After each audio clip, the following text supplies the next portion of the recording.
Hello and welcome to the show. I'm Martin Willis, your host, and we have a great one for you this evening. We have Jennifer Stein. We're going to be talking about the upcoming MUFON Symposium that I will be attending, actually, and we'll also be talking crop circles. For you lucky people on YouTube, we're going to have some images up there for you as we're moving along. We are live on KGRA Radio, also simulcast on YouTube. And I want to thank all the supporters very much that help out with the show. And anybody can do that.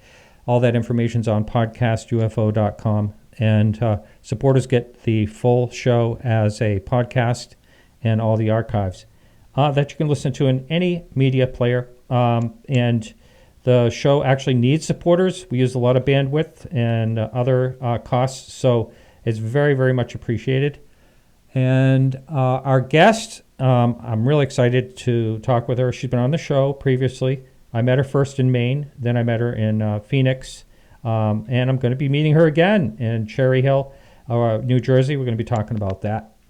And for now, we have the one and only Alejandro Rojas coming up with the news. Hey, Alejandro. Hey, how you doing? Good, good. How's everything going for you?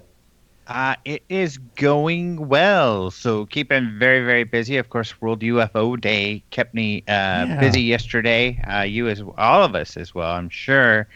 And then getting ready for Roswell this weekend. So excited about that. Oh, that's right. It's coming up. Yeah. So do you actually drive there or do you fly out there? Fly. I used to drive years ago, and I don't know if I want to do that anymore. It's a lot of fun. You pass through white sands, which is really cool. You also, because there's missile places, white sands testing is all of there. You go through Nellis Air Force Base. You can also go by Socorro, and you could go by the very large array where they have the big, radio telescopes and get some cool selfies out there. So there's always a lot to see on the trip, but it's a long drive from here. Luckily, now they have flights. There's direct flights from Phoenix to Roswell, and then I think it's Dallas or Houston, straight to Roswell as well. So, yeah, awesome. So just a short flight. Now, when you're landing in Roswell, do you try to look out the window to see if you can see any debris, crash debris? If there were any, it'd be pretty small. So no, I don't do that, but it is fun because the airport that you fly into is the airport. I mean, it used to be the Roswell Army Airfield that's so famous out there. Wow, the same. So they basically they repurposed it for the base is closed and they repurposed it for they repurposed it. Use. It's been open as serving some sort of purpose the entire time. So it was repurposed, and it was some hangars and kind of a private airfield there for a long time. There are companies that there's kind of a boneyard there where they've got tons of parts of planes strewn all over the place, because I believe it was even an Asian or Saudi Arabian company that bought one of the hangars, the big hangar, and was taking apart plane parts and then flying them back there. So different companies own different pieces, and now they've opened it up as their airport there for commercial flights, which is awesome. So we can fly into there, but it had an interesting history. Yeah. Now, is there? I know the town Roswell is full of like flying saucer this and that, and pictures and signs and businesses and all that. Is there anything at the airport that kind of? You know what? There's not really, actually. I can't remember the name of the hangar. I don't think it's that they, allegedly took the material to, but there is kind of a hangar name post out there that people take selfies with, but it doesn't say anything about aliens. Unfortunately. So no, they at least at the airport they haven't really encouraged that. Yeah. And I think it's mostly because that hangar, is owned by a private company, so they don't want people coming around for that sort of thing. Yeah, sure. But you never know. I mean, they embrace it. The area it kind of wanes and waxes how welcoming they are for the whole UFO ET thing. So you never know what to expect when you get out there. What'll be different as far as who's promoting what. So I wouldn't be surprised if they did that at some point. I think it would probably be a cute idea because really the rest of the city does that. You have things like the McDonald's out there as a UFO, and I think it's the only place that they have that. And other large chains have like a UFO or alien theme, and they don't do this sort of theme type of stuff anywhere else that I've seen. So it's kind of cool. Yeah, yeah. All right. So, what's going? Oh, so World UFO Day. You probably want to talk a little bit about that, but Yeah. yeah. I mean, not a lot to say except for there was a lot of news out there about UFOs, and I think it's kind of cool because there really has been, to me, a change from the media. I talked to a radio station in Houston and then our local media here, and they all really do take it much more seriously. It's changed from a bunch of weirdos, a kind of a topic that's backed by a bunch of weirdos and conspiracy theorists, to now the theme is that, this is something that the government's looking into and take seriously.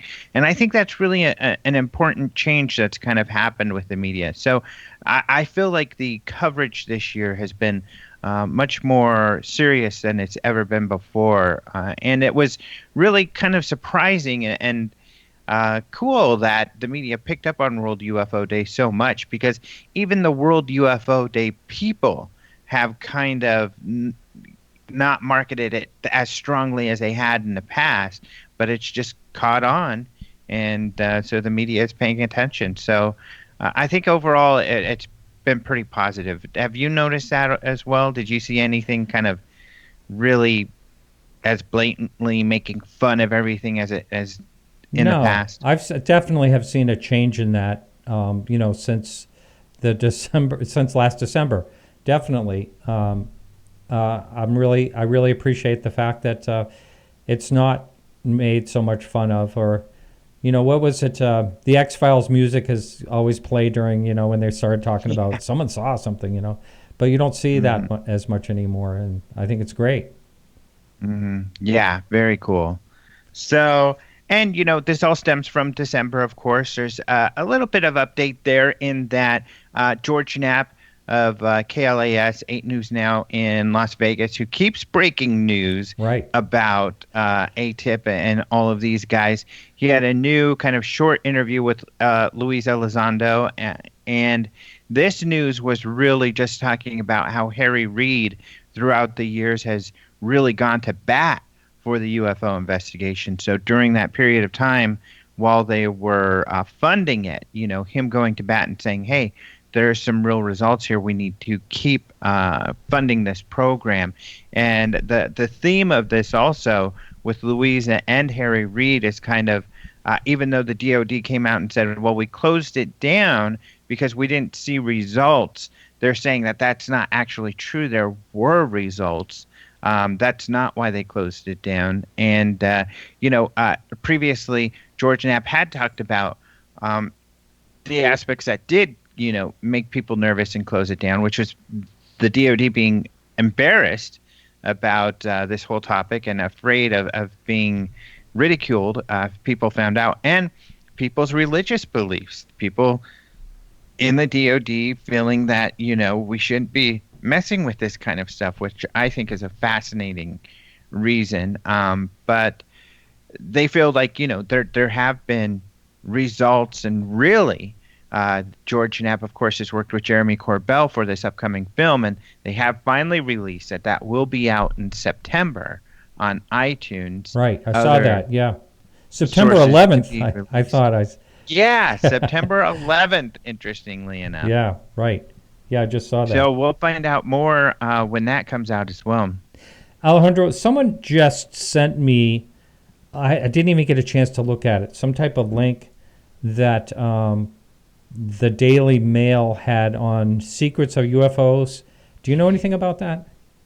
Yeah, so the British government has released some more information. That is another story. And the Daily Mail is not the best source, as you and I have talked about in the past. I mean, unfortunately, many times they want to sensationalize and change the facts and so forth. So I've been trying to follow up with this to figure out more about what is real and what isn't. I know Dr. David Clark has something to do with this. He is a historian out there who has gotten a lot of British material, UFO material out there. He's kind of a mythologist, and he's interested in the mythology and doesn't necessarily take it all that seriously because he's a skeptic, but he's very fascinated by the whole thing, and he's a great resource. So these files have more to do with the nature of the groups that were looking into UFOs for the British. So yeah, it's very interesting stuff that's coming out. I'm still working on verifying the info and getting, some comments from Nick and others. But so that's what's hard with the Daily Mail. You got to check all their facts to see which facts they have gotten right on and which facts they have kind of puffed up a little bit. So yeah, it looks like it's proving to be a very interesting story, though. Someone in the KGRA chat room wanted to know if there are any solid updates on the Nazca mummies. And I thought we went over that at one time. We did. Yeah. I mean, the solid updates that came and have come are just, they're human. I mean, this is, and you and I have discussed this, that this happens periodically, and really the local governments are starting to get tired of it. Yeah. That people go there, Westerners typically dig up these bodies and claim they're aliens, and then it gets debunked, and it's this cycle that's been going on for years now, and they're just getting tired of it. They don't like the bodies being disrespected like that. Now there have been some hoaxers that have been locals that do this as well. And essentially what happens, it's a very dry desert. It's a very unique conditions there where bodies are preserved, and so they're very old, and these corpses and carcasses look strange. And so unfortunately a lot of people, for whatever reason, assume they're aliens, and every time there's a thorough test done, it is debunked. Unfortunately, one of the more recent people who have been kind of purporting these things to be aliens have been Dr. Stephen Greer, and he got this gentleman involved called Dr. Nolan, and who also is now with To the Stars, working with Elizondo and all of these other people. And he is, I mean, very serious. I've discussed with him. He's very into paranormal. He's very into the possibilities. He's an expert when it comes to DNA. He's looked at many of these different cases. And although he would very much hope to find something more strange, so far they've all turned out to be human. So hate to burst your bubble on that, guys, but it's definitely, whenever you hear about a body being taken from there, you want to take it with a humongous grain of salt, because this has been an ongoing thing for decades, literally, where people find these bodies and kind of try to purport that there's something odd or strange. Even Ripley's Believe It or Not had one many years ago. I think Lee Spiegel wrote about that one not too long ago. Really? Wow. Now, the guest I had, Chris O'Brien, last week mentioned that Greer actually has a lawsuit against Nolan, defamation lawsuit. And when I spoke with Nolan, Nolan said it was nothing but kind to Stephen Greer, and he has respect for him. He certainly, at least when I last talked to him, had no hard feelings toward him whatsoever, and supported his efforts.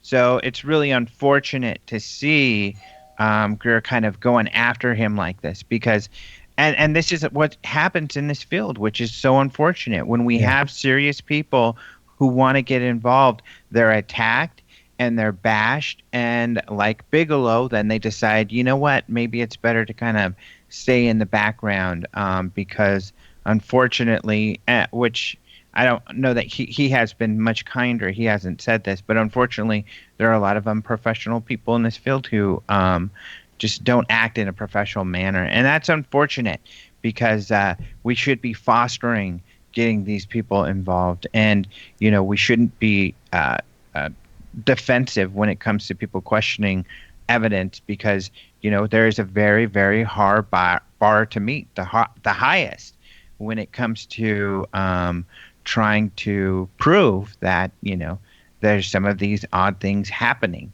And we're at a point where now we're very strongly establishing that there is a genuine mystery. And I think we get so caught in the weeds that we forget that that's where the public is. First, we have to move them towards being comfortable that there's a genuine mystery. Then, you're able to bring credibility to the possibilities. Right. I agree wholeheartedly. So anyone listening can check out openminds.tv. There's UFO updates on there every day. And it's a very, very busy website, and go check it out. Thanks so much, Alejandro. My pleasure. Thanks for having me, and have fun with Jennifer. I will. All right. Talk to you later. Bye. Bye-bye.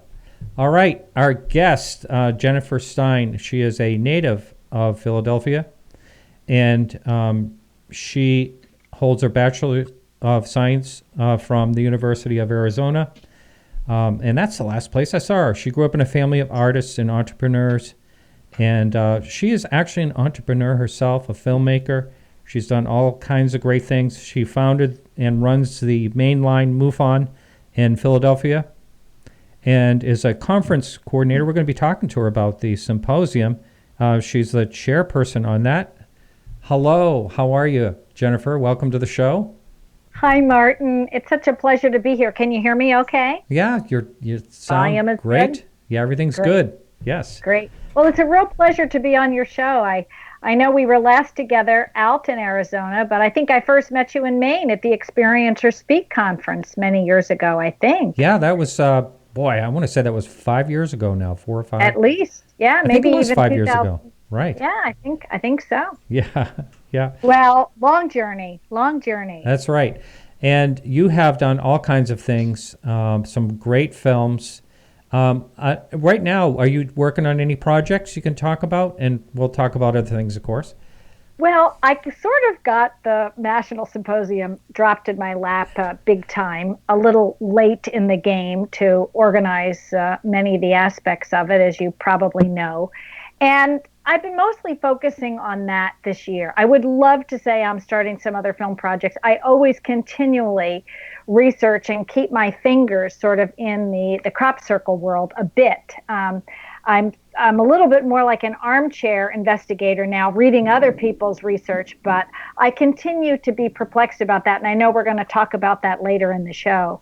Right. But mostly this year, I have used my whatever little filmmaking skills I have and marketing skills to bring the National Symposium to the mainstream in ways that I can. We're a nonprofit organization, as many of your listeners know, and we're, of course, mostly dedicated to the reporting and scientific exploration of the UFO phenomenon, but trying to pull off a conference every year in a different city because it moves from town to town or, city to city. So we try to move it around the country so that anyone listening, depending on where they live, have the opportunity to try to get to a mainstream symposium, at least once every couple of years. So we have not had a symposium on the Northeast coast since 2014, but that was the first time in like 25 years, I think, that we had a symposium up in this neck of the woods. Right. So right. I'm really delighted to be able to talk just briefly about that, up front with you, because we've got a great lineup of speakers. First of all, I'll tell you the theme of the symposium is called UFOs, Extraterrestrials, and the Future of Humanity. And I know that's kind of all over the place, but it's kind of an all-encompassing approach we're taking this year.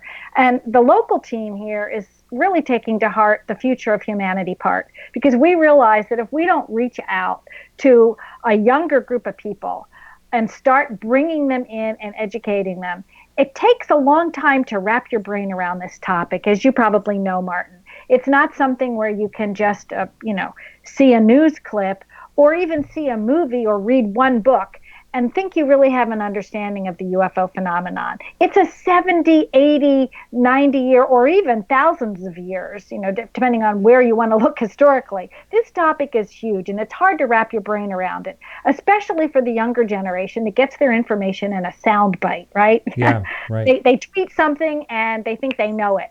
This is a difficult topic. So what we're doing, taking this to heart locally, is we invited Lynn Katai, who is actually a Philadelphia local originally. She grew up in the Philadelphia area, went to med school here at Temple University.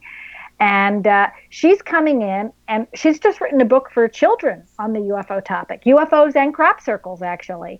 So she's coming in and presenting for free on Friday. And I've asked Travis Walton, a dear friend, and of course I worked on his film, that's done very well, continues to win awards in film festivals we're very happy about. So Travis and Lynn are both going to present for free. And the symposium's never done anything like this before. So on Friday, the day before the conference starts, anyone can show up, teachers, students, anyone, police, medical people, anybody from any field. You don't have to know anything about the UFO topic. Show up, and from 10 to 3, we're going to have 2 free presentations for you. And then shortly after that, we'll do a press conference, and people are welcome to stay for that. That's and excellent. Then, wow. Then, of course, we have Luis Elizondo, who's going to be the keynote, and he starts the banquet off with Jan Harzine on Friday night. We have a banquet that starts, and that's the paid portion of the conference. That's not free. It costs a lot of money to run a conference, so we have to sell tickets to cover our expenses, of course.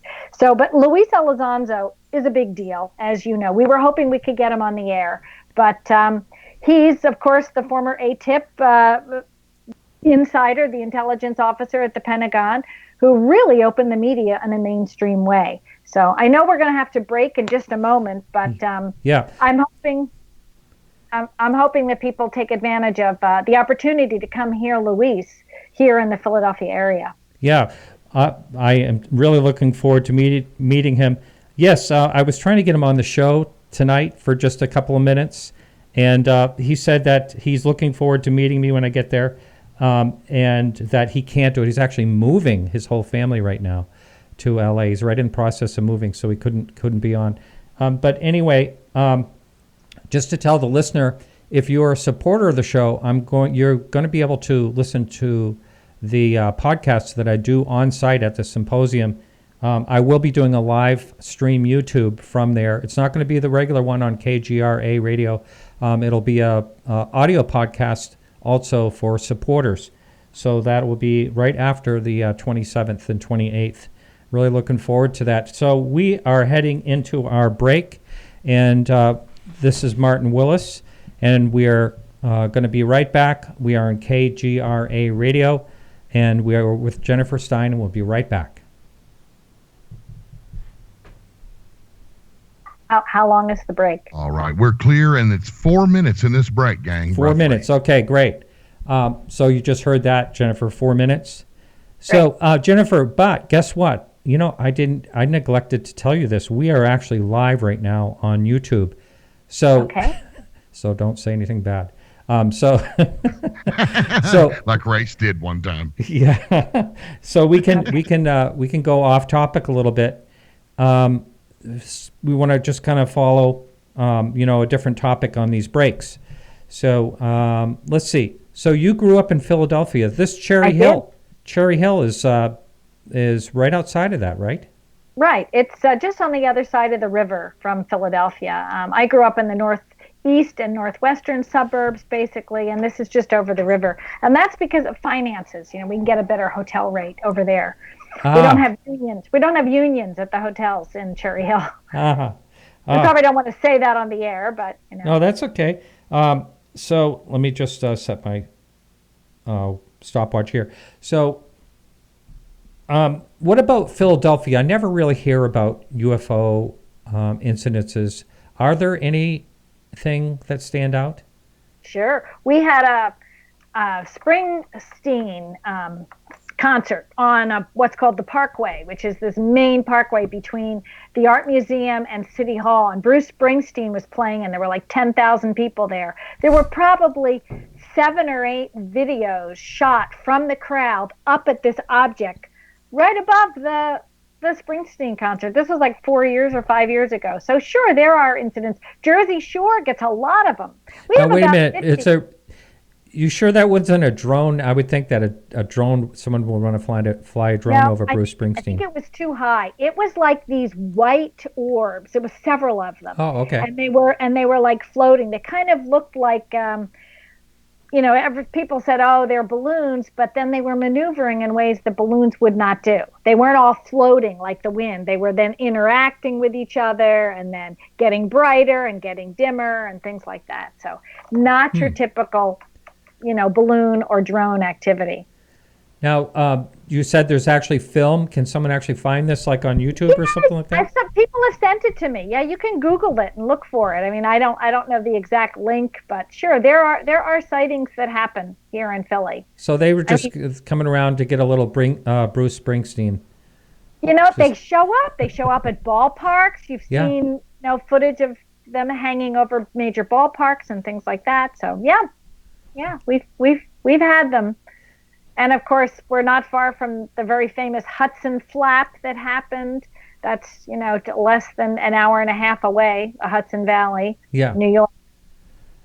Yeah, that went on for, how long did that go on? That was a while. 10 years, almost 10 years. Yeah, it's amazing. Yeah. And so many people saw that. It's still going on, but not with that type of regularity and not the very, very close things that we're seeing. Oh, okay.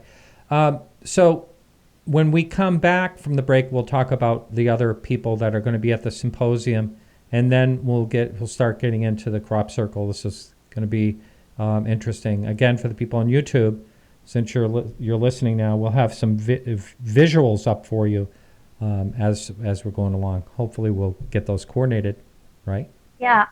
I have them up on my screen, but there's one I didn't think I sent you that was listed in my file, 17. You said I sent you 17. I was going to see if that says Hillsboro, Ohio, crop circle. I don't know if I can check that with you while we're off the air. Hang on a second. I'm not seeing. Oh, I think I have to remove. Hang on. We're ready to go back in about 15 seconds, Martin. All right. We'll play it by ear. No, that wasn't what. Okay. All right. So I will stop the timer. I'm ready whenever you are, Race. Just count me down. All right. Stand by, brother. All right.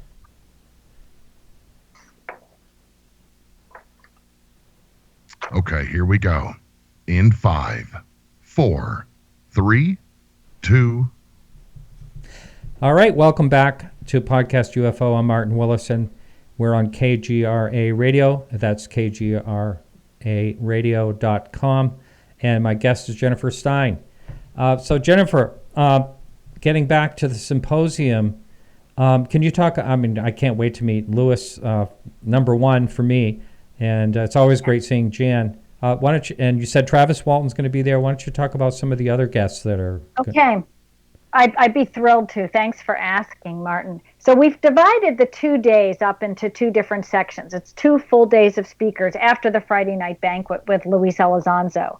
And on Friday, we're kind of focusing more on science, things like alien viruses, technologies, space travel, artificial intelligence, transhumanism, like really where are we going with technology and how does this interface with the UFO phenomenon? So our speakers are John Brandenburg. Some people may or may not know about him. His presentation will be called A Report from Mars. After that, we have Lynn Katai, who's going to talk about how we inspire future generations going forward, how we get them and hook them and bring them in. Because we were discussing before the break, this is a big topic to wrap your brain around, especially when the media's had basically a gag rule on it for about 70 years. After that, Bob Wood is going to discuss alien viruses and real problems we face in the future. Then we have Ted Peters, who's a theologian, and he's going to talk about the future of humanity. What's the theological perspective? How do we deal with the whole concept of UFOs and extraterrestrials and incorporate this into our religious and social memes and mores? David Pilates is going to talk about, unexplained disappearances, which continue to go on, especially in rural areas. He wrote the book Missing 411. Yeah, And very popular. Then we're going to break for dinner, and we come back in the evening with Dom Dundary. He's worked a lot with the Free Project with Kathy Martin. He'll be talking about the American personality inventory that they created to evaluate abductee reports and to try to categorize them and look at data in a different way. It's really quite fascinating. And then later that night, we actually have Dan Ricker, who was in the movie 2001 Space Odyssey. And we're going to show 2001 Space Odyssey as a fun thing on that Saturday evening. There's also a special workshop people can pay to go to if they want with Luis Elizondo. It's about 100 people. It's a small, casual, intimate meet and greet and Q&A going on that evening with Luis. Then on Sunday, we switch to the more experiencer side of the conference. So we'll have, of course, Selma Sadek and Randall Nickerson presenting that day. And by the way, can I just interrupt you? I had Selma on my show, and I got to tell you, she was my favorite guest. She was amazing. I'm really looking forward to meeting her. All of those kids from the famous Ariel School, that very famous Zimbabwe incident that John Mack brought to our attention. Randall Nickerson has picked up on that, and he's coming out with a new film called The Ariel Project. And we're looking forward to that release. I don't know exactly when it's going to happen. It's getting really close. Randy texted me a couple of weeks ago and said, we're getting really close. Good. So, Good. I know. We're all looking forward to it. It's been a lot of years in the making. I know, almost 10. And if you look at what John Mack did, you're really looking at 20 to 25 years of that documentary being made. So we also have, of course, Travis Walton on Sunday and Kathleen Martin, who will be presenting. Martin? Martin, excuse me. Wonderful, wonderful woman. So it should be a really fabulous conference. We're looking forward to, welcoming and greeting people from all over in Philadelphia. It's a lovely hotel. We have very inexpensive room rates, about $99 a night is the base rate. So, and it's a fabulous facility. And there are lovely restaurants all around, and we're going to try to do a buffet in the hallway between different speakers so people can get lunch. So we're putting a lot of time and effort and thought into it. Yeah, I can't wait. We're looking forward to it. Yeah. I know that it was in Cherry Hill a few years ago. I think maybe 3 or 4 years ago, right?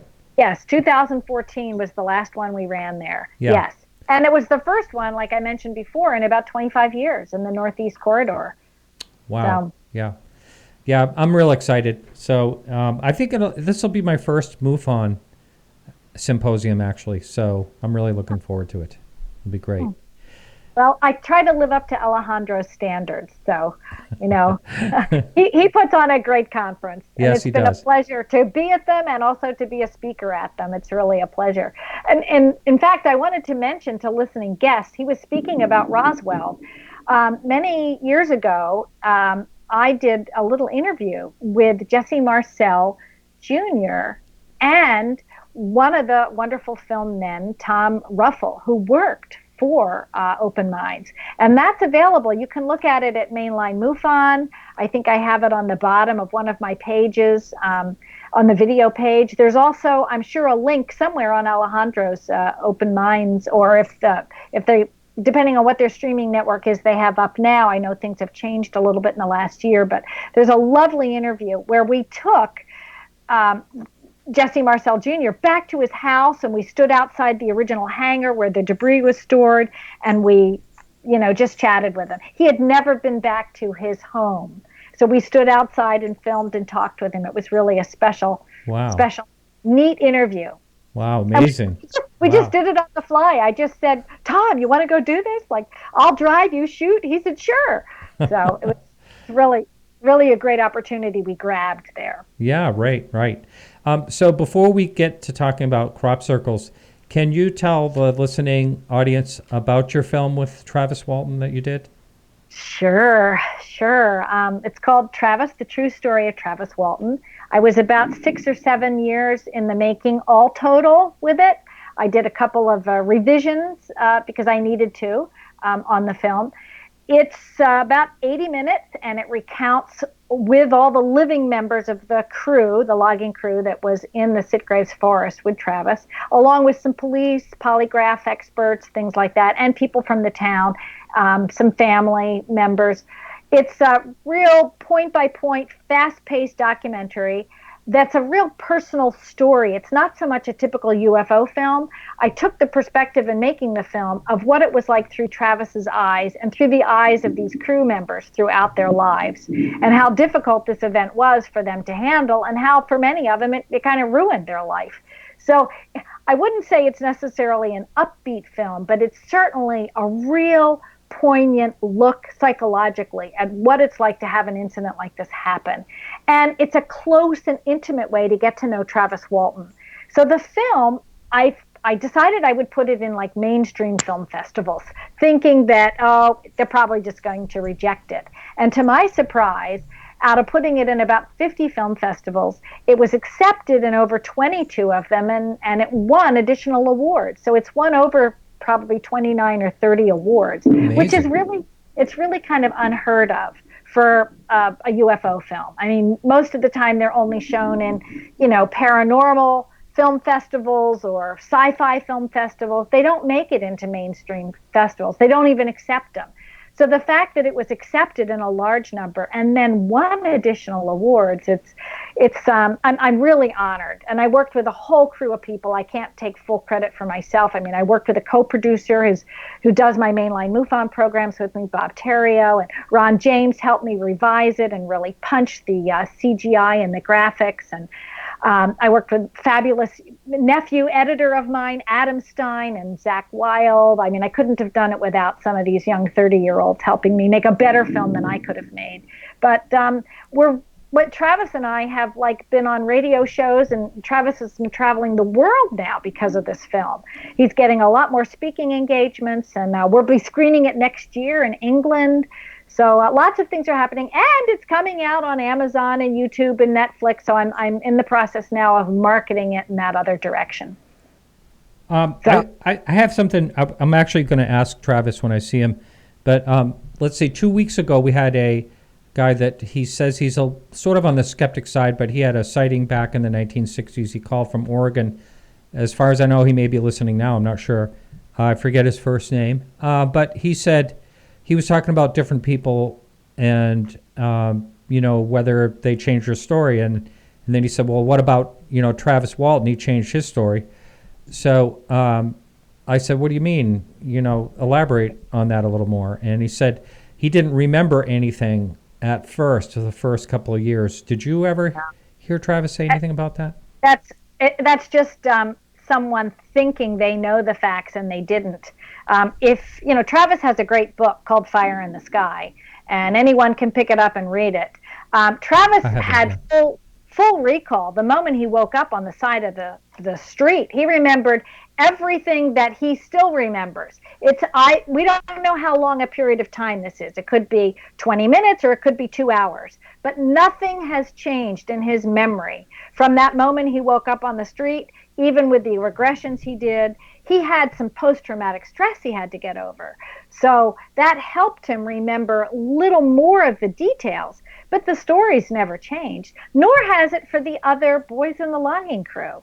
They've stuck to their story for 40 years. That's what I've always thought. Believe me, I think some of them would have wanted to change their story, especially the one that was offered a $10,000 bribe. That's Steve right. Pierce. Steve, I think it was Steve, right? He said, man, I could use the money. Maybe I'll come out and say this didn't happen. I mean, Phil Klass went after him for 5 or 6 years, really hounded him and forced him to change his name and move to a different state and broke up his marriage. I mean, when you really get into it, it's not pretty, Martin. Yeah. It's not pretty.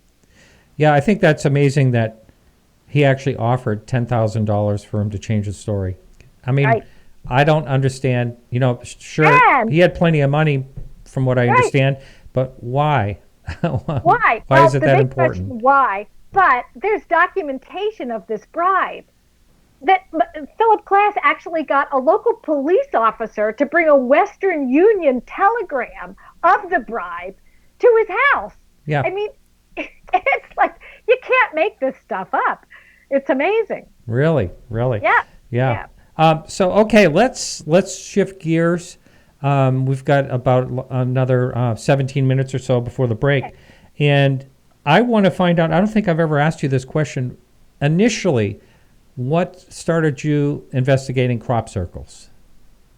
I think I was fascinated by ancient mounds. I had started to read about Stonehenge when I was like 10 or 11 or 12. I remember ripping things out of like Look magazine, and Life magazine and thinking, wow, like who built these places? And then I started to learn later in my, my early 20s and late 20s about the crop circle phenomenon that was starting to happen and the association of that phenomenon with ancient sites and the high number of formations that were happening, of course, in England. And that I just kept reading about it because I was just so puzzled by it.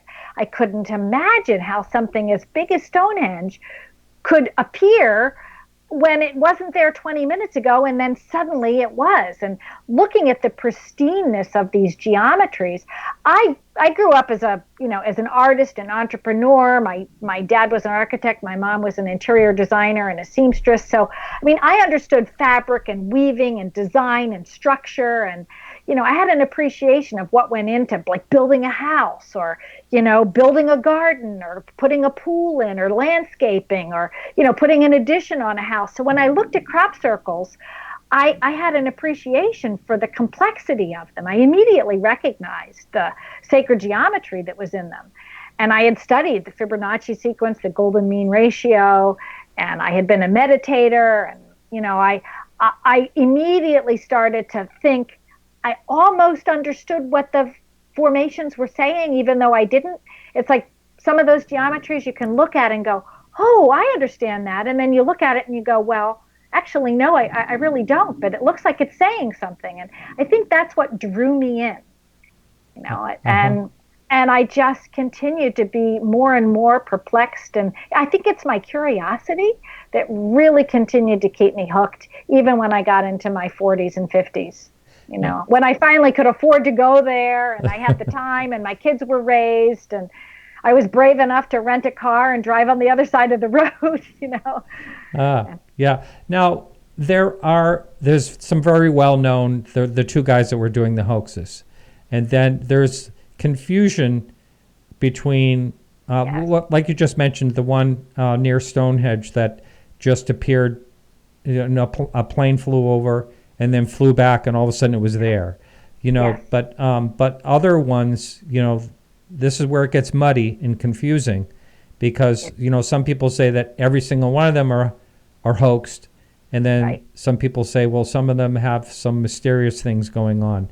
What's your general overview on that statement? Well, if you want, we can actually jump to slide 4 and I can introduce the two very famous hoaxers if you want to. Sure, yeah, let's go there.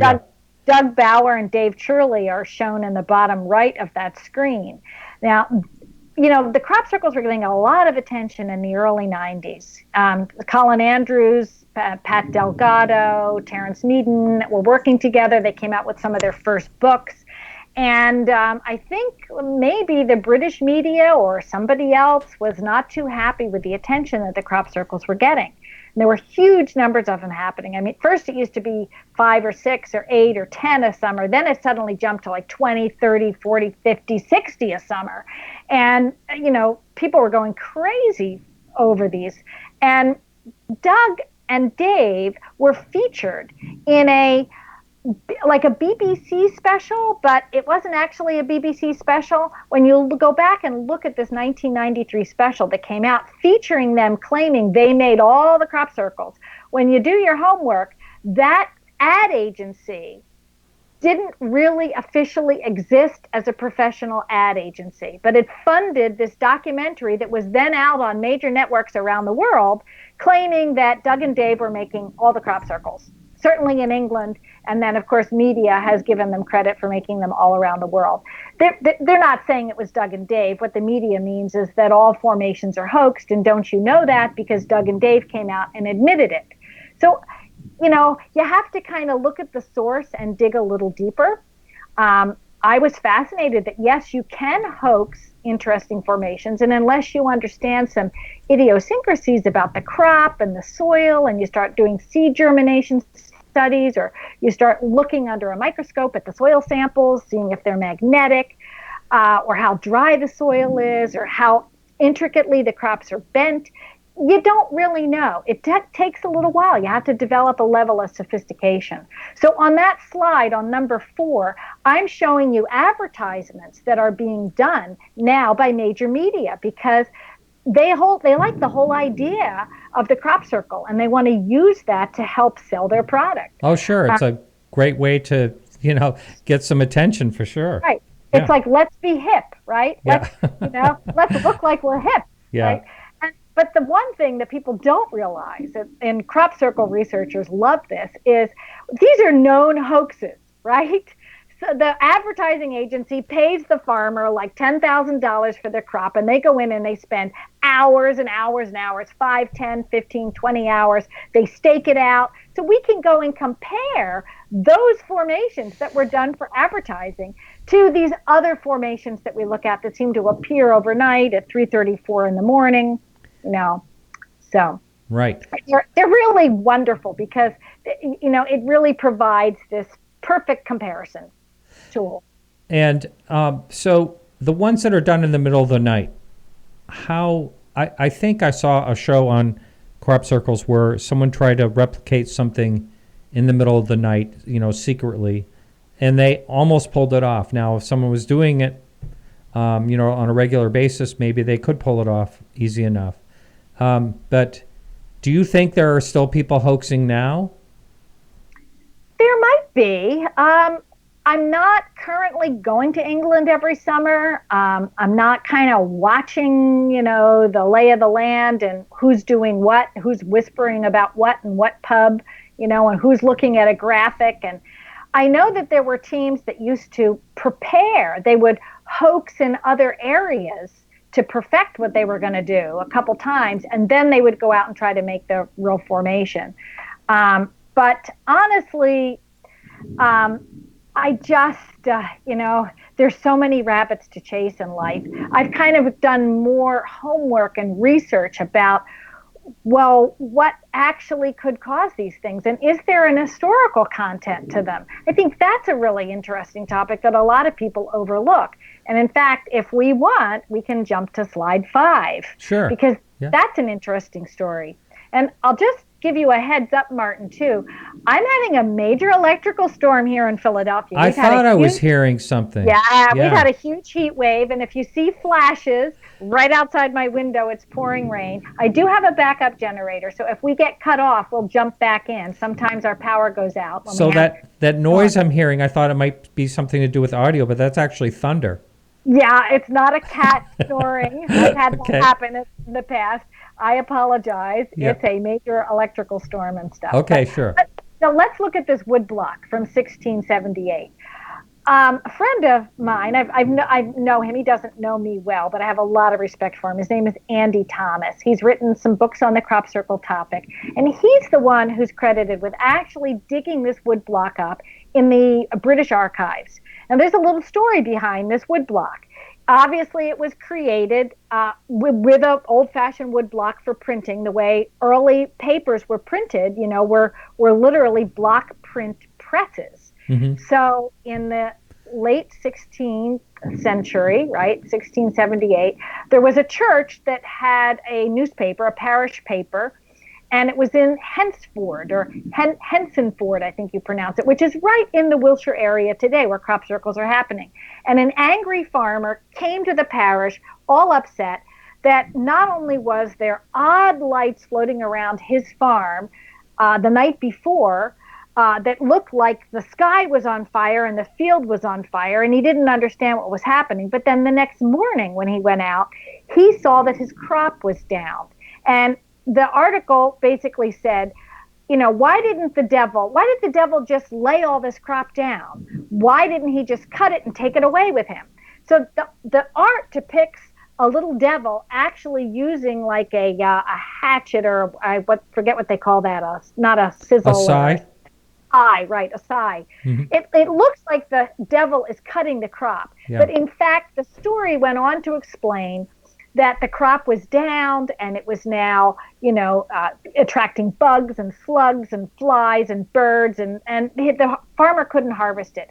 And the response was, why didn't the devil just take the crop away with him? So in that mindset, in that period of time, there was this idea that something supernatural was happening, which I think is really interesting when you look at the whole consciousness field. Okay, they realized something odd happened, but they didn't know what to blame it on.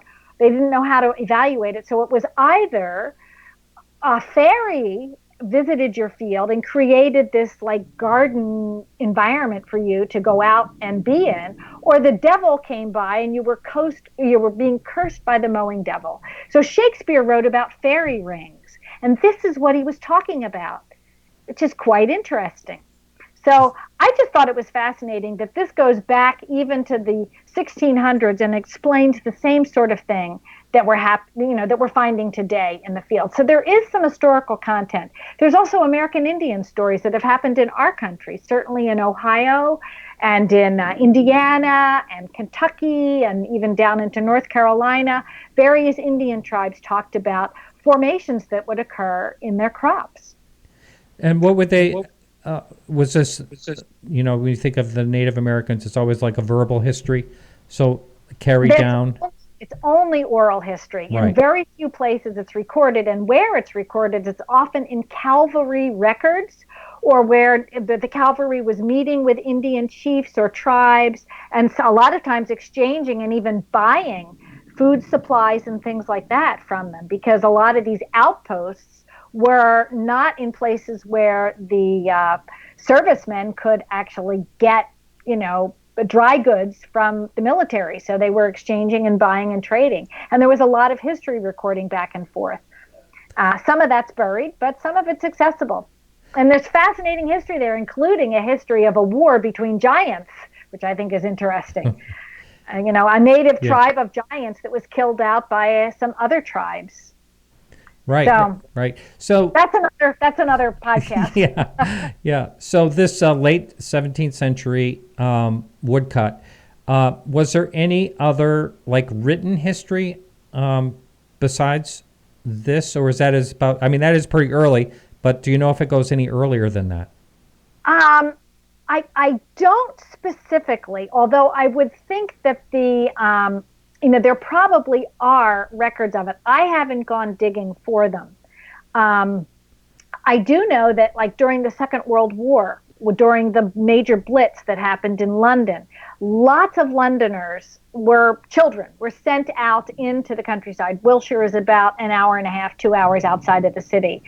And these kids were, with cousins or with friends or with families, and a lot of them found their way into crop circles that were occurring then. So I know that there was a large number of them that were happening in the 30s and 40s, and they're recorded in journals and things like that. Drawings were done of them, personal, family histories recorded them, and there are some photos from the 40s as well. All right. Well, we have to go into break. So you are listening to Podcast UFO on KGRA Radio. My guest tonight is Jennifer Stein, and we'll be right back right after this commercial break. Perfect. Okay, gang, we're clear once again. 4 minutes in this network break, or just a little over it. If you guys need a little more time to use the restroom or refresh your beverage or anything, just let me know and I can accommodate you. No, I can run right now into the girls' room. I've been drinking water all afternoon. You go right ahead. I actually have a Skype caller. I'm going to take the caller. Okay. So I think I have you there, Skype caller. What's your first name? Where are you calling from? Charlotte, man. I'm calling from Tyler, Texas. Okay. So we're on break and right now, but did you have a question, or did you want to talk about something in particular? Well, I have a question, and yes, I am calling about something in particular. I just happened onto one of your posts about a crash of a UFO in Cape Girardeau, Missouri, 1941. Okay. And that's my story. That's my family.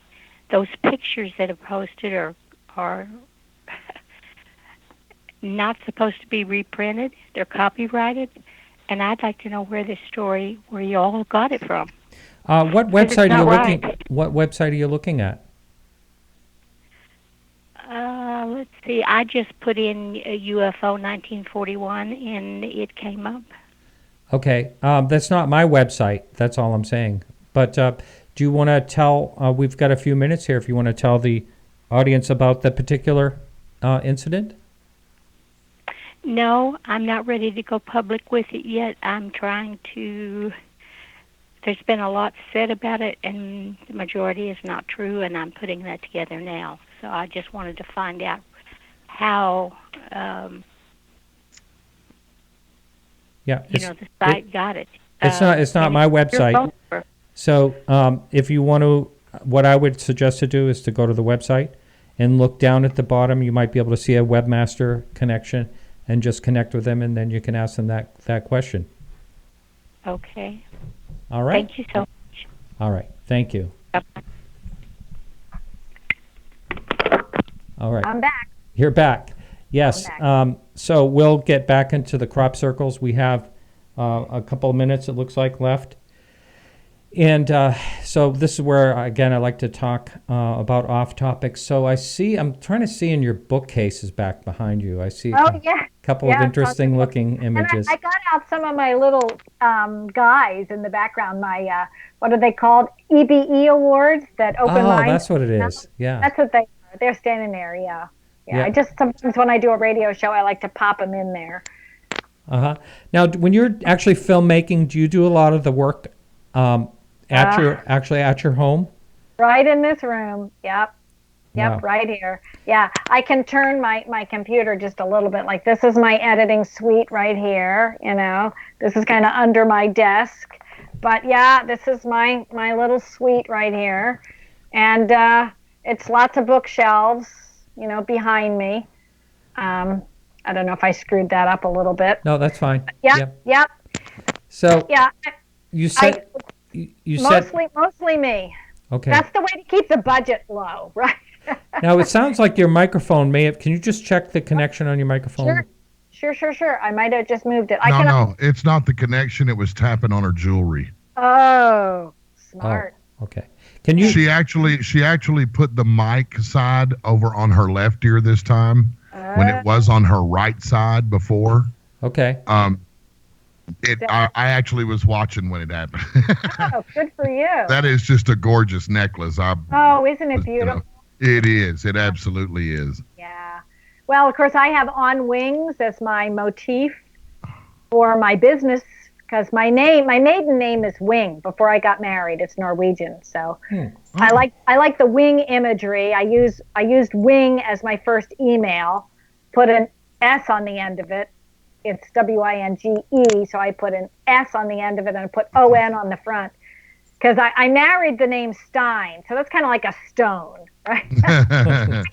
See, Martin, there's the interesting little tidbits people will never get anywhere else but that's right here off the air.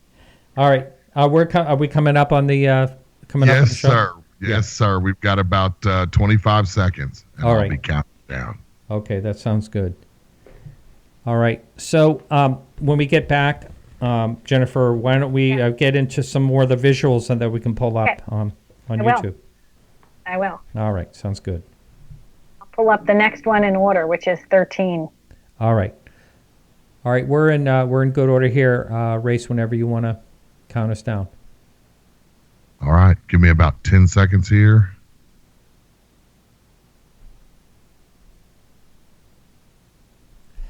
Okay, and we're going to be taking calls just for those people on YouTube. We're going to be taking calls in a few minutes. All right, here we go. In 5, 4, 3, 2. Welcome back to Podcast UFO on KGRA Radio, kgraradio.com. My guest, Jennifer Stein, and we're talking crop circles. So I think someone said to me, what is the connection? Is there a connection between UFOs and crop circles? And it's kind of a blurry line because I know that Well, for instance, Nancy over at BLT, the crop circles scientific study there, she claims that there was some type of like orb flying over a field. The next day there was a crop circle. A lot of people talk about orbs.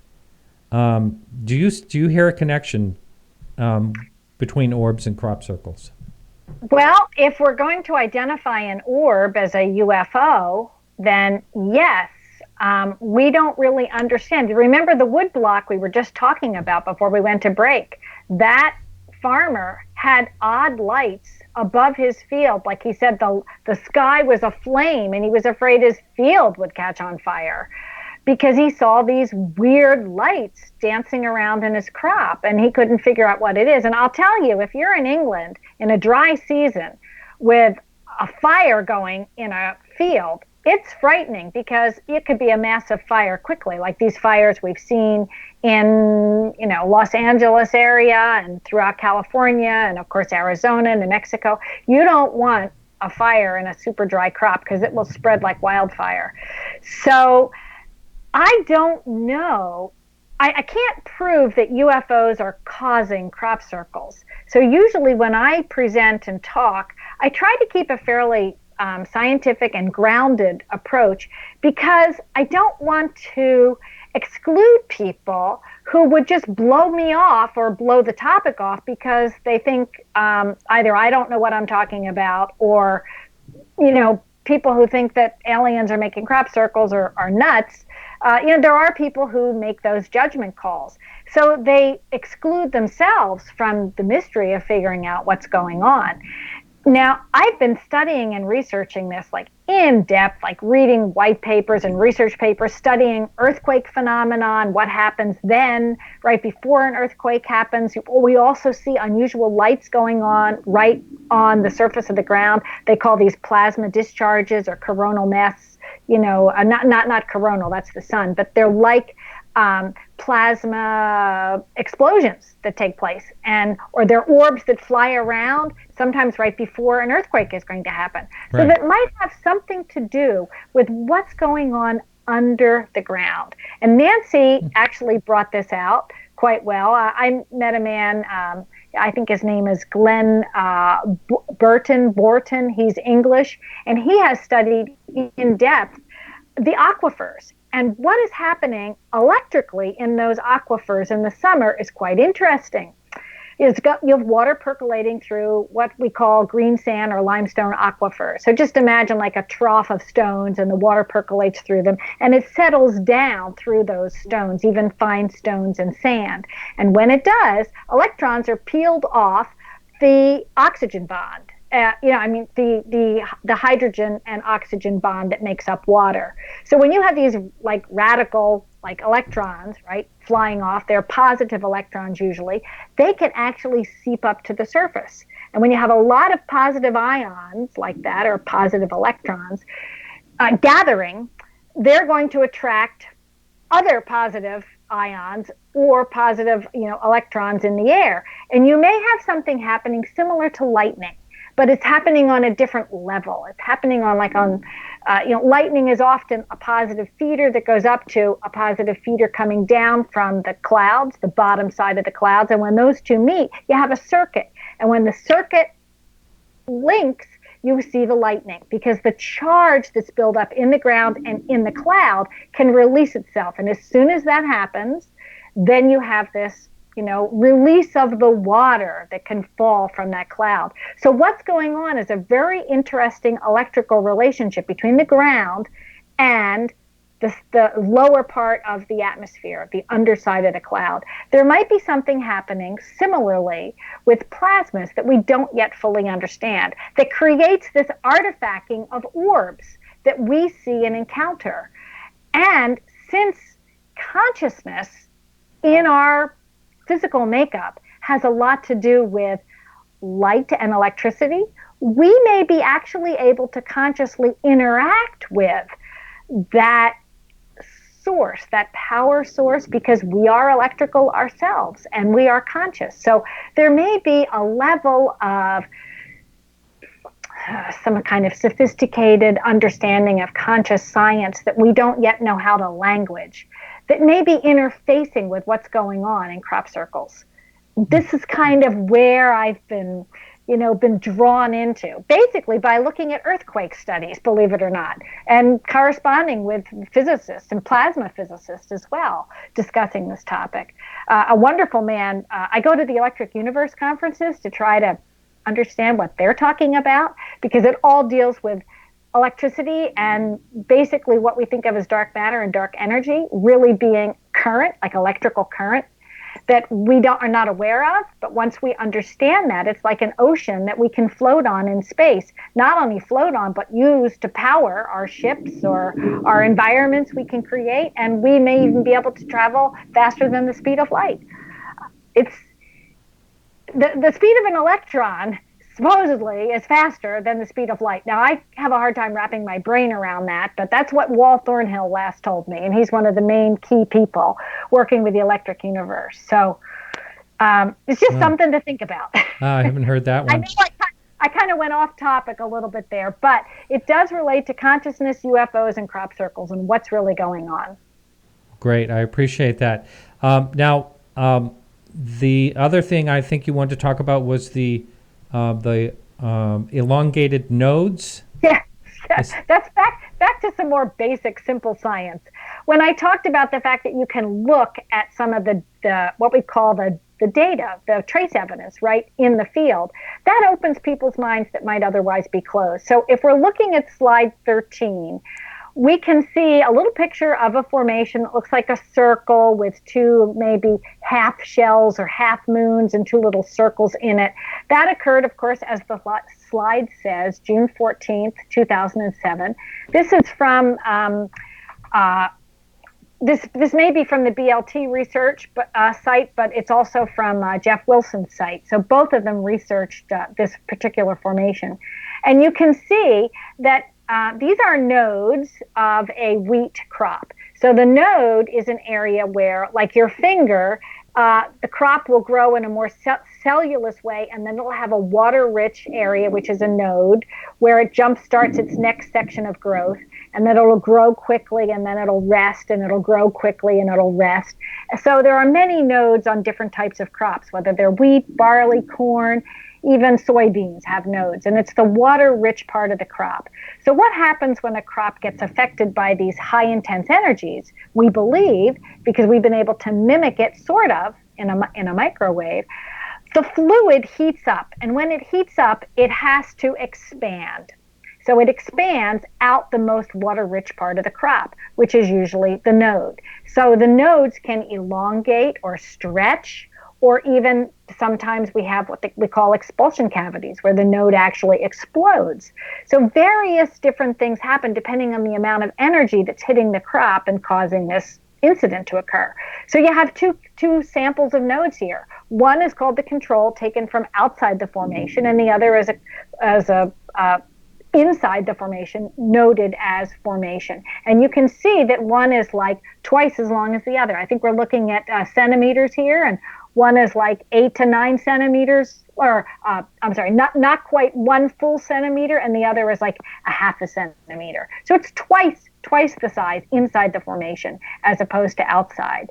Now, what also is a misinterpretation I like to point out for people is the darkening does not reflect that the node is burned or that the crop is burned. That shows that the fluid quickly seeped through the node as it stretched and elongated, and bugs showed up, flies and gnats, and landed on that fluid and ate it, or sucked it up, used it for energy, and left behind bacteria, which then decays, and that's a process known as necrosis. So you're looking at the darkening of the crop, and I noted the process of necrosis at the bottom of the slide. So it's just goes to show you that when you start to dig into this, there's a lot of science there. So we can jump to the next slide unless you want to interject. Yeah, sure. No, I think it's interesting that there's actually physical changes that happen. It's not actually a break. You'd expect that if it was stomped down, it would be a break. Is there anything physically that someone could do to make it do that, or is it has to be through heat or something? You can't, in a controlled environment, you can't make it do what it does? I've been in known hoaxed formations, like those advertising ads I told you about before. Yeah. We never see this kind of stuff in those. Ah, Never, okay. never. In fact, we see broken crops right at the stem. And a lot of times we can see board marks and foot marks. You can see foot marks in the field. You can see pole marks where people put in poles and they did things with string to get an exact circle you can do with a simple pole and string for a radius, Yeah. So, Mm-hmm. yeah, we can easily find things. So if you're looking at slide 15, you can see this is from that same formation. Oh, I'm sorry, it's a different formation. Forgive me. But around the same period of time, it's July 4th, 2003. This was in Wisconsin. You can see a little picture of the three circles that appeared. And this formation actually had an eyewitness to it. I think his name was Art Rantala. He watched this happen. So Jeff Wilson is pictured there with Art Rantala and another guy named Roger Sturgeon, and they went out to investigate it. Here you can clearly see on the left-hand side a clear, what we call an expulsion cavity, where literally the side of the node is not only enlarged, but it's blown out, and you can see into the inner part of the crop. But not only that, right above it, you'll see the wheat head, which is you're supposed to be sitting right on top of the crop, but instead the wheat head is pushed off, and there's this long curly queue from the top of the wheat stalk to the wheat head. Can you see that little curly queue thing there? It's quite fascinating. The other thing you're looking at is a magnet holding the soil. Okay? If you go out in your yard with a magnet, it's doubtful that the soil is going to stick to a magnet. But in a crop circle, what we find when we look at the soil under a microscope, which is also pictured there on that slide, we find not only interesting coagulations of metallic and magnetic metals that are clumped together, but we also find these little tiny things that look like ball bearings, right? We can see them under a microscope. They're like what you would have in a rolling drawer in your kitchen or something, if you had rolling ball bearings in a sliding door or something like that. Now, how do those form? They're perfectly spherical.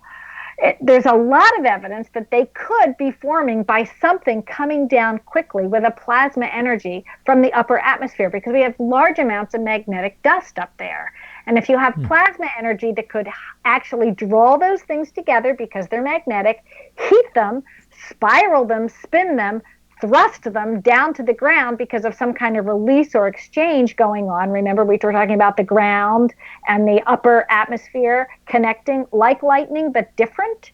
There could be a plasma discharge pulling these down to the ground, or they could fall to the ground because the time that crop circles occur is very, very, very early in the morning. It's like 3:30, 4:30 in the morning. And what's actually happening electrically is you have to kind of go back and look at the subtle earth energies that are going on. At that period of time, you're just beginning to come up on sunrise. So the sun is coming up, on the far side of the earth, and it's pushing mass amounts of electrical charge across the surface of the earth, like a wave, just like the wave of an ocean. You don't see it, but it's happening on the surface. So as the sun comes up, you have this circular wave of energy going on with electrical charges from the ground up to the upper atmosphere. You also have a very, very, very thin ionosphere, which is our electrical barrier, right? That is kind of like our atmosphere is below it and the megasphere is above it. And this is hugely important as well, because if a plasma is going to penetrate this is the thinnest part of its life in a 24-hour cycle. And it would be very easy for it to penetrate. So maybe these little tiny balls that you're looking at that I was talking about earlier, these little tiny, round spheres, maybe they are literally being plummeted down onto the crop, and that's probably what makes the crop circle magnetic. Because when you walk in and you're on a cell phone call, right, your cell phone drops off, and you step outside of the formation, right? You can take your phone and hold it inside the formation or outside the formation. Outside, your bars come back, and you have your call. You take it inside the edge of the formation, and it disappears. So often there's a magnetic field happening inside these formations. which is really fascinating. So what's causing it? Large amounts of magnetic debris could be creating a field. One quick question about those little spheres. Did you also test outside of the circle to see if they were out? And they were not there? Not. No, they are not. And the coagulation of the soils are not. So usually when a formation is tested scientifically, there's a line drawn through it. I don't think let me look and see if I gave us a slide. I didn't really give us a good slide showing how the evaluations are done. But basically we draw like a big line through the crop, sometimes 2, 3, or 4 if we can. And they're not only inside the crop, but outside the crop on certain trajectories that cross. So we can compare, okay, is something happening on the sun line, or is something happening on the water line, or, and we can look at outside and inside and look for comparisons, and we usually find them. And then all that data is plotted on a graph. So what about the metallurgy of the spheres? Did you discover what exactly, were they anything unusual? Actually, yes, there was a lot of work done by BLT Research, and there are some peer-reviewed documents on Nancy Talbot's website that people can go and look at that really go into great depth. In fact, Lawrence Rockefeller actually donated close to $100,000 to do an in-depth research with a number of researchers to specifically look at the soil samples and look at the metal samples and look at the crop damage. And a major clay mineralogist named Reynolds, can't remember his first name, but Professor Reynolds said he was really, really, really perplexed because the amount of heat that it would take to create something like he was looking at in the study focused on the crystallinity that happened to the clay minerals. So it wasn't just the metals specifically, but it was the different types of iliac and smectite types of clay minerals. They were crystallized, but the only way to get them crystallized would require close to 1,500 degrees Fahrenheit over a long period of time for the water and moisture and whatever liquid was in that crop to escape before that soil could become crystalline. And interestingly, where the nodes were the greatest in a formation, the crystallinity peaks were the highest on what's called the Kubler index charts that they looked at for the data. So that's fascinating. It is. Anything that can be looked at that's unusual like this in a scientific way, to me, deserves a really close look. So sure does. Sure does. And of course, we can jump to slide 18 if you want. I believe that is a grasshopper that's melted right over a stalk. We didn't get slide 18, I'm sorry to say. Oh, yeah. I'm sorry. sorry. Oh, wait a minute. There's we have something about a grasshopper. Yep. It wasn't. Maybe I'm totally wrong. So go ahead. We'll pop that over. Unusual animal and insect findings. It says across the top. Yeah. We got it. Yep. Yeah. Okay. Mine says 18, and I might have pulled slides from. Oh, that's okay. Yeah, that's all right. Yeah. I have a lot of different PowerPoint presentations, and stuff goes in and stuff comes out, and the slide numbers change. But this is the type of thing you find a lot, and you're kind of trained to start to look for as a crop circle researcher. So you can clearly see that grasshopper's body is melted right over that crop. So we find flies, we find sometimes hard-cooked eggs, we find even somebody found a cooked porcupine, cooked mice. It looks like they were microwaved. Wow. And are these actually, are you sure that these things are like cooked and not just preserved somehow by? Well, they're dead, and it looks like they were scrambling. Like we find flies stuck to the crop. Now, what is going to take a large group of flies and cook them to the end of a wheat stalk? I'm sorry I didn't put one of those slides in for you, but you shake the stalk and the flies don't come off. The flies are literally melted onto that crop. They're fused with the crop. So something pretty significant happened. Yeah. And that's what we try to pay attention to as a crop circle researcher. And another thing that I look at, I don't think I even put a slide in about this. I did not, but I go and look at what we call randomly downed crop. Any of your listeners, especially if they, live near agricultural areas, they're going to be driving along the side of the highway and look out and see large areas that look like they're messy and down, and the rest of the crop is standing up. If they've got time and it's they're not worried about trespassing, or they know the farmer, go knock on the farmer's door and say, "Hey, can I take a look in your crop? Like what's going on out here? Why did your crop suddenly fall over? And why is it not standing straight up?" It's not wind. If it was wind, the crop would fall over and then right itself back up. But this crop is permanently downed, and it looks like something electrical happened to it.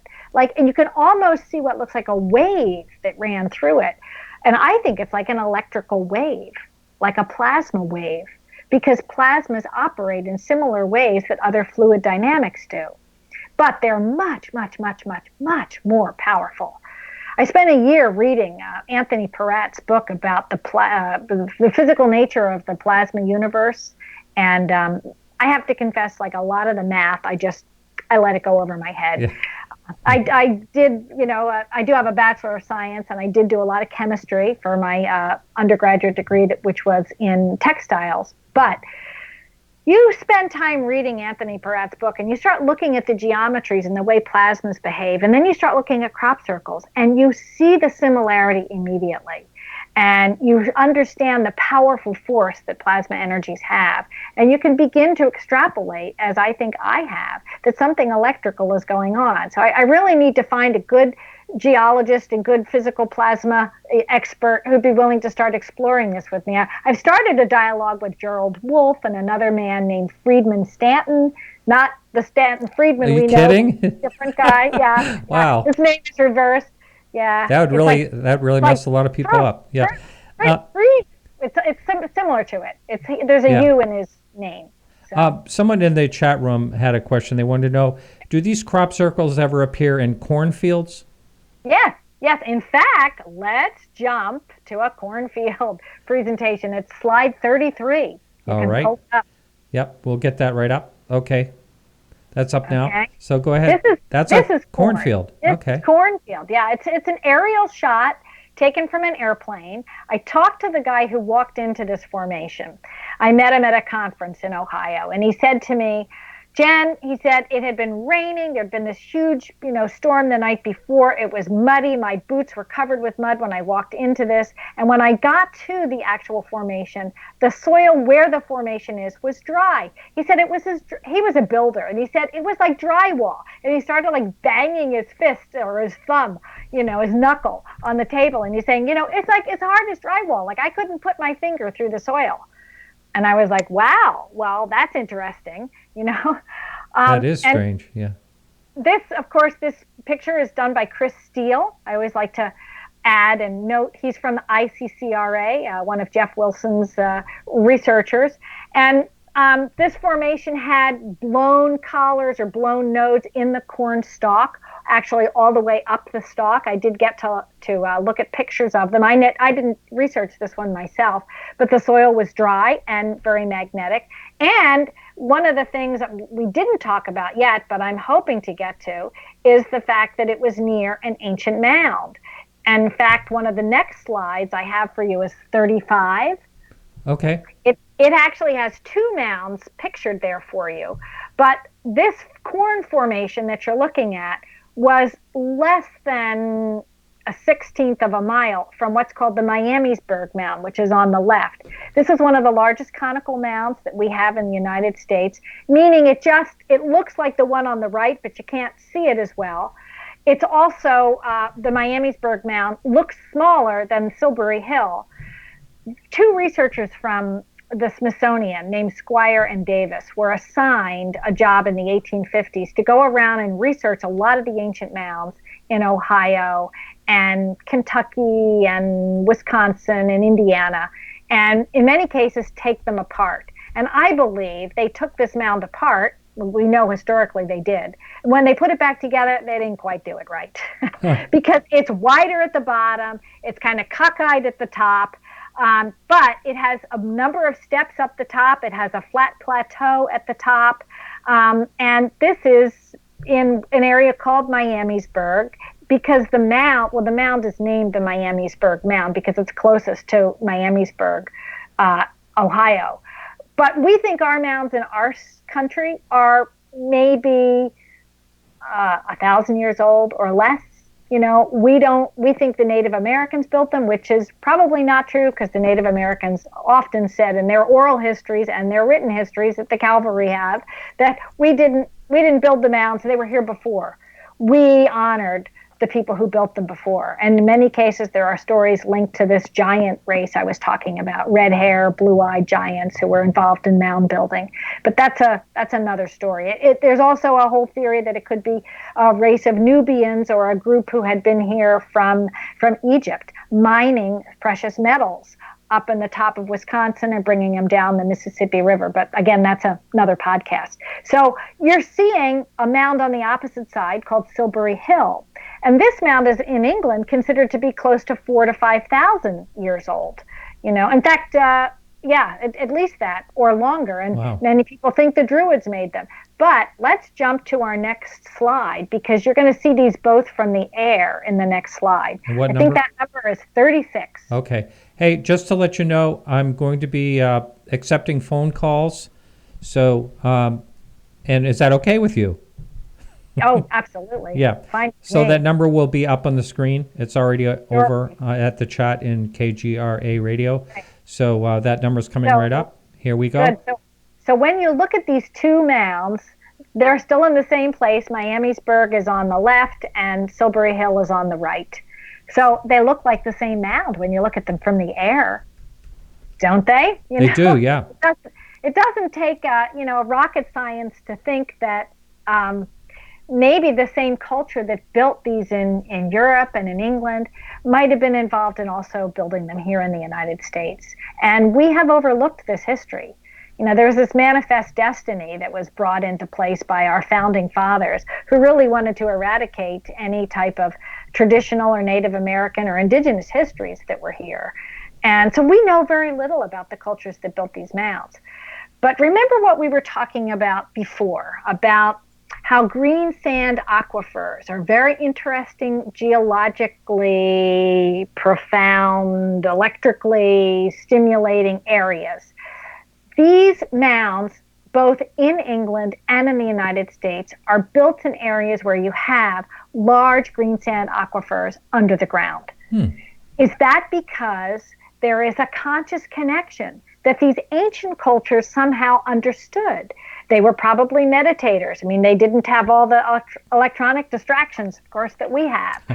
They probably paid attention to their intuition, and maybe their intuition was heightened or their awareness was heightened around areas that had these geologic electrical charges.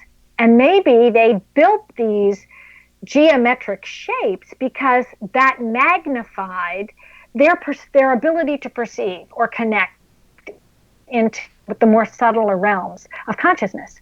I suspect there's an overlap. There's a wonderful book by John Burke, who actually worked with Nancy Talbot. That's the, I think, the B in BLT. So John Burke wrote a book called Stone of Knowledge, Seed of Plenty, I think was the name of the book. And he leads his reader to the awareness that ancient cultures had a relationship with the land that we've lost in our current day culture. And if there is a form of consciousness trying to reach out to us and communicate, this would be a perfect environment in which to do it, where you have electrical powers in the ground that can affect our consciousness and that can affect the crop and the geometries. And I don't know, but I have to pay attention to this. And following that thought, I'm going to call out another slide for you. One of the next ones, 37. Okay. So these are additional shaped ancient mounds. different than conical mounds. So these are not just peaks that look like pyramids or hills made out of soil. These are circles. These are huge, like oval geometries laid on the ground. They're about 10 foot high, and then 10-foot drops. And then on one side, there is a deep ridge. So again, on the right, we have English large mounds. One is called Avebury. There's a whole town inside of this. We're looking at like 80 acres. That's how big this thing is. And there used to be stones laid inside this mound. And of course, at the bottom is Stonehenge. So many people do not realize that the builders of Stonehenge also built an earthen mound, which is outside the stone perimeters. So there's something about geometries on the ground that are very profound. Is it because being inside a geometry, we know sacred geometry is very profound when we look at it. It gives us a sense of balance, like listening to classical music, right? But what if there's a huge geometry that you're standing in? And then you're meditating and you've got these electrical things going on with the ground and the sky and different times of day when energies are different.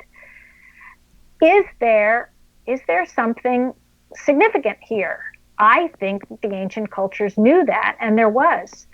And even Stonehenge's mound has a doorway opening to it. If you look at the whole circle, it seems to go all the way around, except it doesn't completely meet. There's an entrance. Can you see that at the bottom of the slide? Right. That aligned with the solstice. So these were pointing to astronomical alignments. I mean, many people said Stonehenge, well, it was a clock.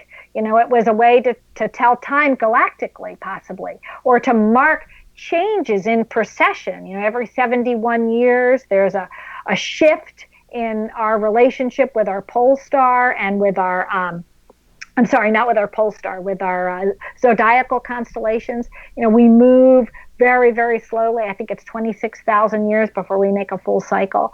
Well, the only way you're going to be able to know that is with something like Stonehenge on the ground, looking at the night sky. That's how you mark your precession. So when you look at ancient cultures, they paid attention to these long, long, long counts of 26, 27, 29,000 years. We worry about what's happening this quarter, right? The last 4 months.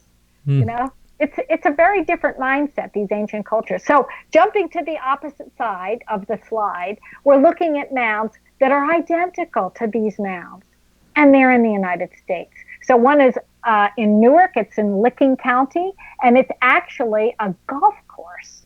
That's the only way it survived to today. Unless these mounds are bought and preserved, often by private investors, they are going by the wayside. I mean, we've lost probably over 1 million of them. And I mean, that's my personal guesstimation, but I could be way off. But below the Licking Mound is the Newark Mound. It's not too far from Columbus. So people flying in and out of Ohio, it's about a 15-minute drive from the Columbus airport. And every time I fly in and out of there, if I go for a lecture or I visit friends or family in Ohio, I love to take time and just, head over the highway. And it's literally not a bad drive at all. And just go and walk up in this mound. It's like breathtakingly beautiful. I do remember that as far as Native Americans go, I believe it's the Micmac Indians native to the area I live in northern New England. They built mounds for burial purposes, but they were much smaller than these massive mounds that you're talking about. So there is some Native American culture that did believe in building mounds. So, yes. But you're right. History is lost. So we're a society of amnesia. Really, we really don't have. You think about how long humans are supposed to be here, and we really don't know. We don't really have much of a clue when you go back. You're absolutely right. Squire and Davis did find a number of mounds with bodies in them, but usually the bodies were above the layer of the mound. So, like if it's a conical mound, the bodies were buried in. They were like literally dug holes and they were slid in. Yeah. So it's not thought that many of the mounds were built originally intended as burial mounds. And in fact, if we want to jump to slide 38, we can look at some of the other things that Squire and Davis dug up. Sure. And their books are readily available from the Smithsonian. You can go and find them if anybody wants to Google and research them. They worked for probably 10 years for the Smithsonian, and they really documented their work. They drew pictures, and they used early survey equipment to mark the size and the shape of them and the artifacts that they found. So this slide 38 has bone artifacts, okay, that were made probably by the indigenous Indians and then buried inside this particular mound, Middle Valley Mound, which is in Illinois. So just looking at those geometries, looks like Pennsylvania Dutch symbolism, doesn't it? Or you could say it looks like crop circles, right? Mm-hmm. Or also looks like the Pacific Northwest, some of their designs. Mm-hmm. Yes. So indigenous cultures had an understanding of geometry that meant something to them, almost like a conscious symbol, whether it was the holism of life or the balance of life or the interaction of life, or literally the impact of charges coming together and releasing.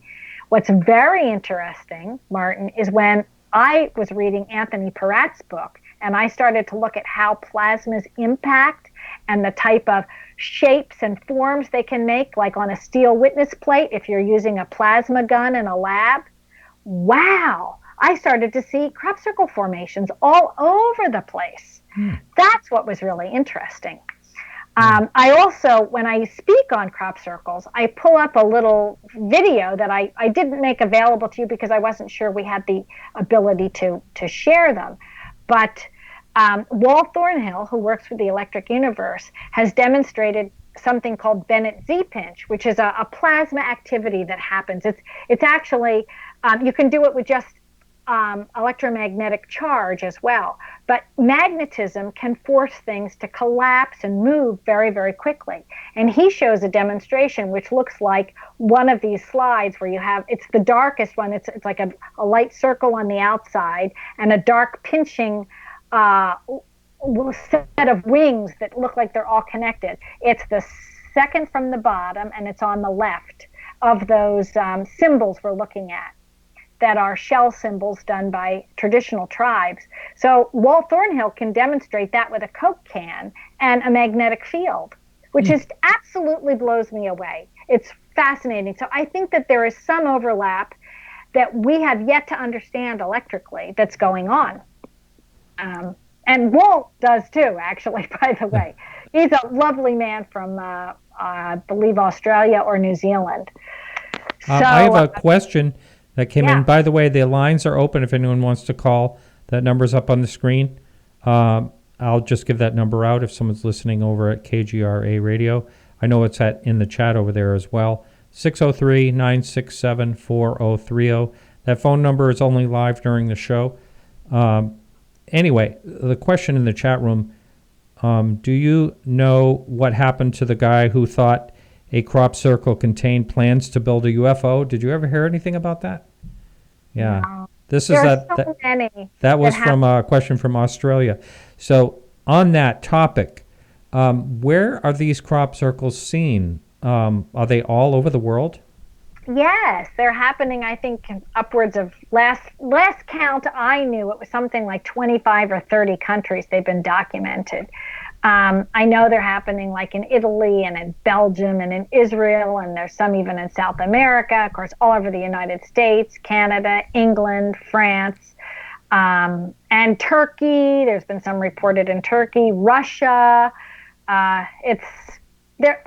They're all over, but there are, interestingly, concentrations of formations, and where the formations concentrate. Like, we have a lot in Ohio. It's the largest state that has them, and it's also the area with the largest, one of the states with the largest green sand or limestone aquifer, deep underneath the state. And the same is true in England. England has, I think, one of the largest green sand aquifers of Europe, and it runs straight, from one end of the country to the other. But the area where it's the closest to the surface is right through the Wiltshire area. So that's really fascinating. And I think if we looked at where formations are happening in other parts of the world and you studied the geology of them, you may find a similar overlap.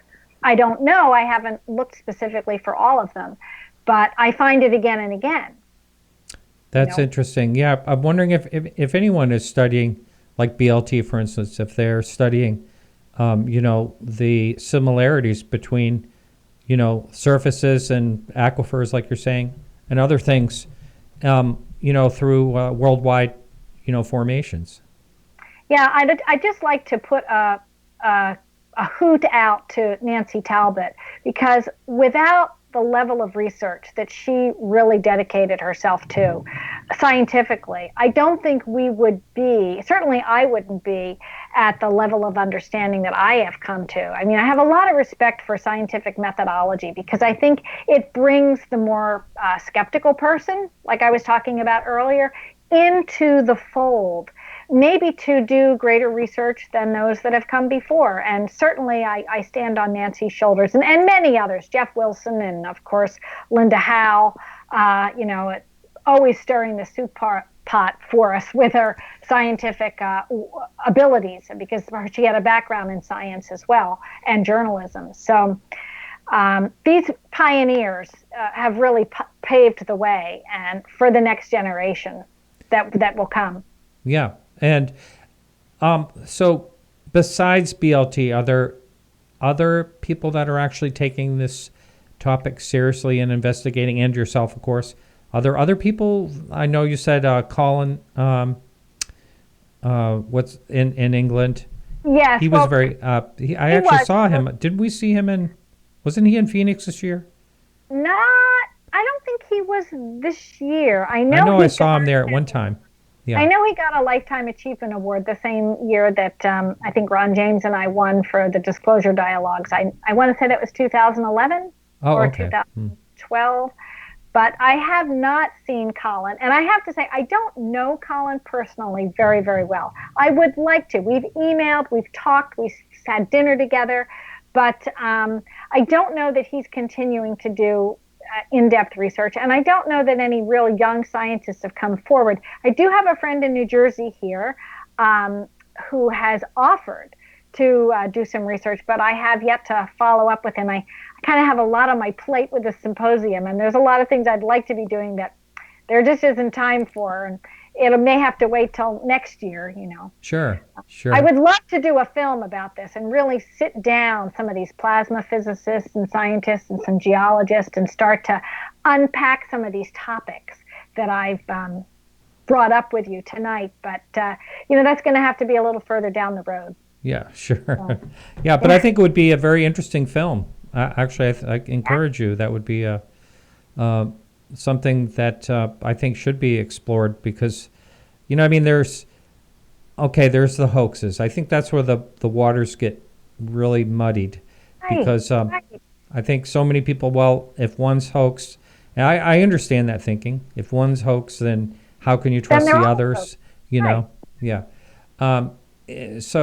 But when you're actually talking about changes and things like that, it becomes a little more mysterious. And I think I actually think we know very little about what's actually going on around us, in general. Absolutely. We know very, very little about the natural world around us, really very little. And I think that the next 20 years, with what's going on with space exploration, we're going to, usually the public is about 30 years behind, or 40 or 50 years behind sometimes, what the military is doing.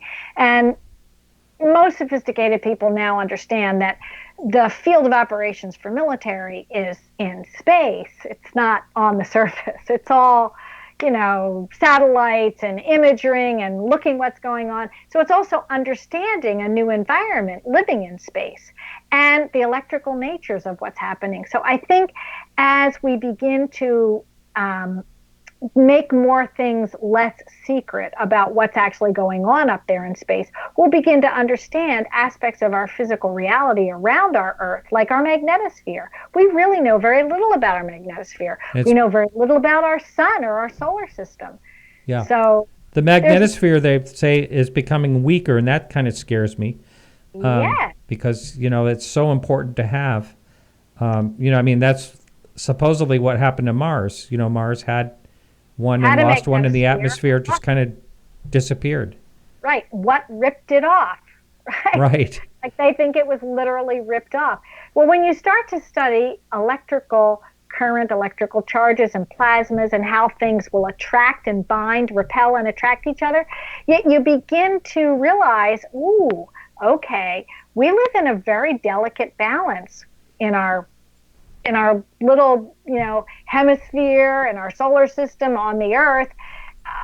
And there are a lot of things that we are at risk at that we may not really realize. And I've been studying and traveling with Robert Schoch. You've probably have heard of Robert. He's well known for discussing the ideas around the Sphinx probably being much, much older than it is. Yep, I know he is. Yep. So he's a very well-known geologist. And he has been studying Göbekli Tepe. I went to Turkey with him and a number of other people. And he suspects that earlier civilizations might have had access to knowledge or suspected something was going to happen. And that's maybe why they buried parts of Göbekli Tepe to preserve it, because they were aware of the instabilities of the sun. I just went to Malta with him back in March a year ago and had some profound discoveries there, looking at some of the very, very ancient sites that literally look like they're vitrified, or the stone is melted in some of these ancient stone structures there. So were the structures built as protective environments because there was instability in the sun? It's hard to know, but it's quite fascinating. Someone has a question. They just wanted to know, this is absolutely going in a total different direction. And back to the symposium. Someone wanted to ask you, do you know, you said that Luis Elizondo, there's going to be about 100 people allowed in, and there's going to be like questions. Is there any other time that he's going to be like sitting on a panel and open to? Yes. Okay. Yes. He will be presenting on Friday night at our keynote banquet. And then Saturday night, we may open it to more than 100 people. I'm not quite sure. I'll leave that up to Jan Harzine. But we have a meet and greet and Q&A in a more intimate way with him. And we're selling that for $50 because some people can't attend the whole conference. But they're really curious to meet Luis Elizondo and ask him some questions. And I do believe that he is also on one, or he's going to jump in. We're doing 2 lunch panels during the day on Saturday and Sunday. So if you want to not take time to go have lunch, but actually get a box lunch, a sandwich, and go in and hear a panel of the experts speak, I think he's going to be on one of our panels, but I don't think I've been told which day yet. So, but I would say for anyone listening, check the website regularly and see who's on those panels for lunch, because that's another opportunity to meet him. Okay. All right. Thanks so much for taking that, Jag. Going back, one last question, because we got about, I think we got about 5 minutes. Okay. And I don't even know if you have a visual of this, but what do you think is like the most interesting crop circle? Oh, gosh. Well, whenever I speak on crop circles, I'm always asked to talk about, what's known as the grid.